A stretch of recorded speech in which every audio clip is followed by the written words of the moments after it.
शिव पुराण में भगवान शिव कहते हैं, श्री हरि ने कहा दक्ष मैं तुमसे तत्व की बात बता रहा हूं, तुम मेरी बात ध्यान देकर के सुनना। मेरा यह वचन तुम्हारे लिए सर्वथा हितकर तथा महामंत्र के समान है। तुम्हें तत्व का ज्ञान नहीं है, इस शंकर की अवहेलना की है तुमने। ईश्वर की अवहेलना से सारा कार्य सर्वथा निष्फल हो जाता है। और केवल इतना ही नहीं, पग पग पर उसको संकट का सामना भी करना पड़ता है। अपूज्य जो समाज में अपूज्य हैं, जिनकी पूजा नहीं करनी चाहिए, हम उसकी पूजा तो करते हैं, और जिसकी पूजा करनी चाहिए हम उसका अपमान करते हैं। यहाँ शिव पुराण में वेद व्यास जी ने यही लिखा है, ईश्वराज्ञा सर्वं कार्यं भवति सर्वथा विफलं केवलं नैव विपत्तिश्च पदे पदे अपूज्या यत्र पूज्यन्ते पूज्यनीयो न पूज्यते। और अगर जो अपूज्य है, जो पूजन करने योग्य नहीं है, जो अपमानित है, अगर हम उनको सम्मान देते हैं, जो अभक्षा भक्ष ग्रहण करके और जो वेश केवल बना रखा है और मांस मदिरा सब कुछ सेवन कर रहा है, ऐसे छद्म वेशधारी का अगर हम पूजन करते हैं अपने अभिष्ट सिद्धि को प्राप्त करने के लिए, तो श्री हरि कहते हैं कि त्रीन तत्र भविष्यन्ति दारिद्र्यं मरणं भयम्। तीन तत्र भविष्यन्ति, व्यक्ति दरिद्र होता है, मरण होता है और उसको भय उत्पन्न होता है। किसको कहा? जो अपूज्य की पूजा करता है। इसलिए आपने भगवान शिव का सम्मान नहीं किया, आपने केवल उनको अपना संबंधी समझा, लेकिन आपने अपने जामाता का बहुत बड़ा अपमान किया। इसलिए अब जीवन में कभी आप ऐसी गलती मत करना। दक्ष ने भगवान शिव की स्तुति की है। बकरे का सिर जब लगा दिया, शिव जी ने बकरे का सिर क्यों लगाया? क्योंकि दक्ष को बड़ा घमंड था, अभिमान था। और ये जो मैं है, मैं माने अहंकार, ये मकान मैंने बनवाया, ये दुकान मैंने बनवाई, ये परिवार मेरा है। तो जहां मैं है, जहां पर मैं है, वहीं पर समझ लो कि अंधकार है। इसलिए दक्ष राज ने अपमान किया भगवान शंकर का, और परिणाम स्वरूप ये हुआ कि दक्ष राज को मरना भी पड़ा। दोबारा बकरे का सिर लगा दिया गया, और जब बकरे का सिर लगा दिया गया तो भगवान शिव की स्तुति करता है कि भगवान हमने जैसा अपराध किया उसके अनुसार ही आपने हमको ये स्वरूप दिया। इसीलिए आप जब शिव जी के मंदिर में गाल बजाते हैं तो पार्वती जी थोड़ी रुष्ट हो जाती है। क्यों? क्योंकि उनके पिताजी का सिर जो है वो बकरे का है। तो जब आप गाल बजाते हैं तो पार्वती जी को थोड़ी रुष्टता होती है कि मेरे पिता का इसमें अपमान है। और जब आप ताली बजाते हैं तो माँ भगवती प्रसन्न हो जाती है।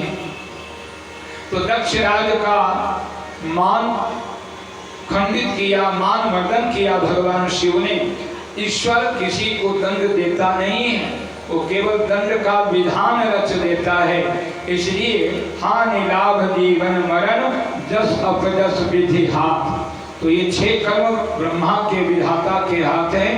इसलिए कभी जीवन में अभिमान नहीं करना चाहिए। और ईश्वर की अवज्ञा करने वाले करोड़ों कल्प तक नरक में ही पड़े रहते हैं। फिर वे कर्म पाश में बंधे हुए जीव प्रत्येक जन्म में नरकों की यातना भोग करके फिर सुंदर स्वरूप का आश्रय लेने वाले होते हैं। सकाम कर्म के ही स्वरूप का आश्रय लेने वाले होते हैं। ये शत्रुमर्दन वीरभद्र जो यज्ञशाला के आंगन में आ पहुंचे हैं और भगवान रुद्र के क्रोधाग्नि से प्रकट हुए हैं। इस समय समस्त रुद्रगणों के नायक यही हैं और इन्होंने दक्ष का सिर काट करके स्वाहा किया और शंकर जी ब्रह्मा जी के कहने पर आकर के फिर इन्होंने दक्षराज को सुंदर बकरे का सिर दिया है।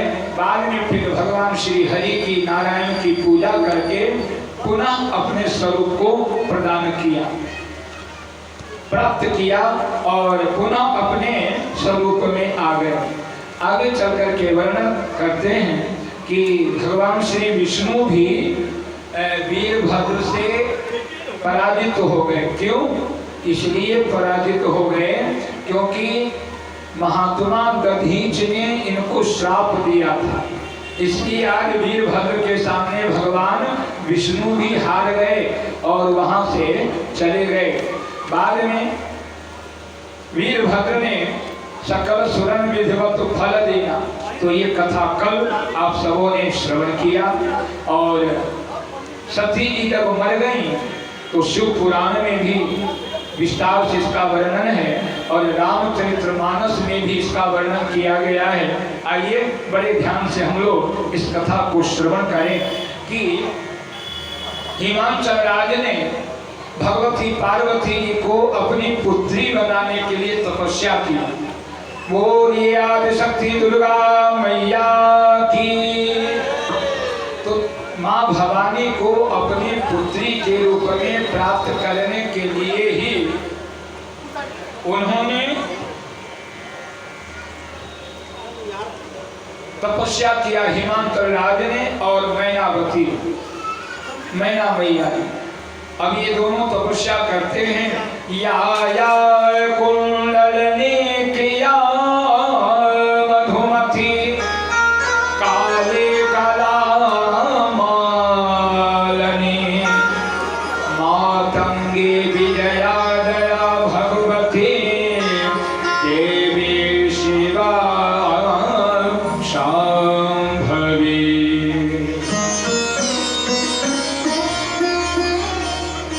भगवती पार्वती की तपस्या किया, आदिशक्ति की तपस्या किया हिमांचल राजा। किसके लिए? पुत्री को प्राप्त करने के, कि हमारी पुत्री बनकर के पार्वती आ गई। आदिशक्ति को अपनी पुत्री बनाने के लिए तपस्या कर रहे हैं।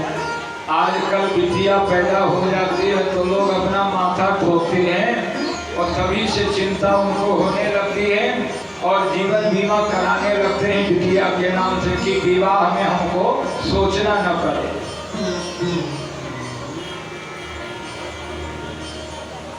हाँ, ये बच्चे जो है ना गुब्बारा से और उछाले नहीं तो सबका ध्यान आपके ही तरफ जाएगा और कथा में थोड़ी बाधा होगी।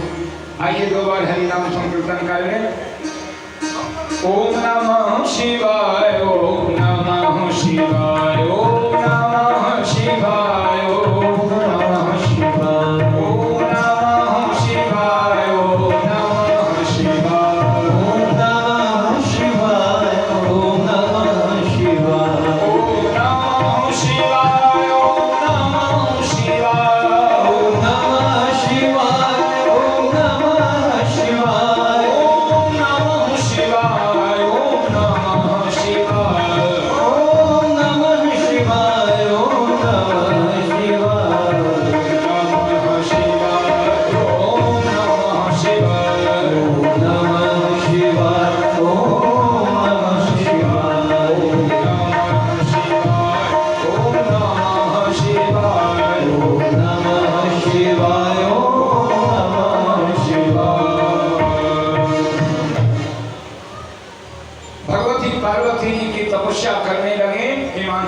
पुत्री प्राप्ति के और पुत्री को पाने की इच्छा से आज यहाँ बड़ा सुंदर तप करते हैं।